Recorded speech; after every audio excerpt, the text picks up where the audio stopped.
Kahimtang sa panahon ng latest news. Daron sa tuloy niya ang Pag-asa Mactan, pinagi ni Sir Joseph Merlas. Sir Joseph, may butag. Maayong buntag usab, Sir Ariel, ug sa ato ang mga sukintig paminaw. Ug mo itong latest with update para karong adlawng Huwebes. Palintan nag-monitor aning Super Typhoon Leon ug sa ato ang latest nga data as of alas 4 sa kadlawon.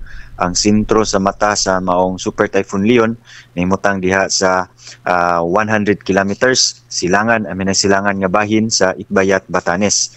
Nanay dalang hangin nga 195 kilometers per hour dol sa sentro, na pagkuso-kuso sa hangin na dili mo lapas sa 240 kilometers per hour. Naglihok ni paamin ang kasadpan sa gipaspason na 20 kilometers per hour.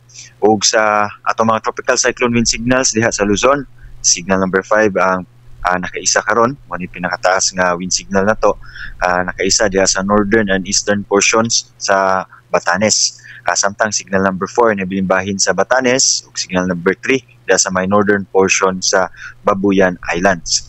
Ug sa atong forecast, kining bagyong si Leon padayong maglihok paamihan ng kasadpan, samtang na sa kadagatan duol diha sa may extreme northern Luzon. Ug posible ang landfall diha sa may Taiwan o eastern coast sa Taiwan karong hapon.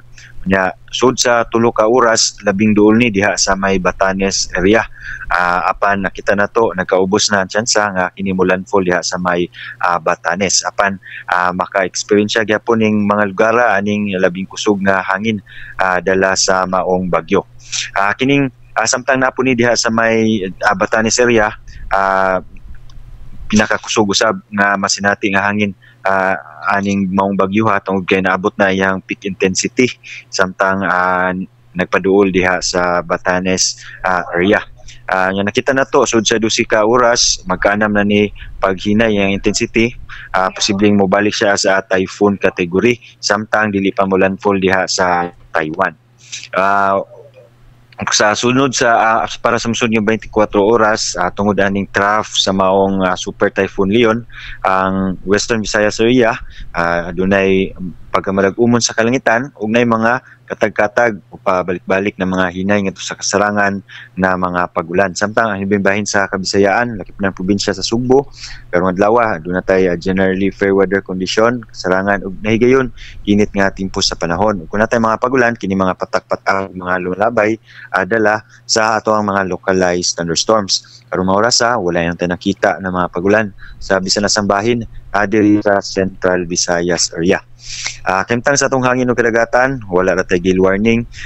Pan ang Tibok Kabisayaan, dunay kasarangan nga na sa kusog nga hangin nga gikan sa habagatan kasadpan nga na sa habagatan ug ang kadagatan kasarangan nga na sa baluron ang kahimtang, especially diri sa may western seaboard sa Visayas.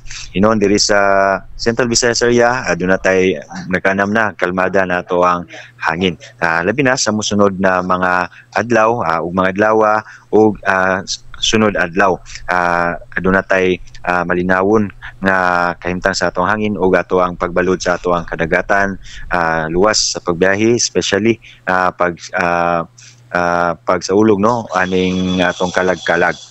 Sa Cebu ato ang dagat motaog ni sa alas 10:46 sa buntag nga nagilawmon nga 1.3 meters ug mohunas sa alas 4:19 unyang hapon nga nagimabon nga 0.4 meters. Tong temperatura by 25 ngadto na sa 32 degrees centigrado ug atong haring adlaw nisubang ni sa alas 5:35 sa buntag ug mosalup sa alas 5:21 sa hapon. Ug matong latest dihan diri sa buhatan sa Pag-asa Mactan, Visayas del Oeste, si Joseph Merlas. Maayong buntag. Salamat mo sa Joseph. May buntag Diyos Pag-asa Mactan. Okay sir, good morning. Inyo gadabati si Sir Joseph Merlas ang atong weather specialist gikan sa Pag-asa Mactan nga nagatong sa atong dagan sa kahimtang sa panahon. Kon weather update nining adlawng Huwebes, Oktubre 31, tuig 2024. Salamat ni Sir Joseph Merlas o mayong buntag sa Pag-asa Mactan. Panahon o paminaon sa'yo sa kabuntagon.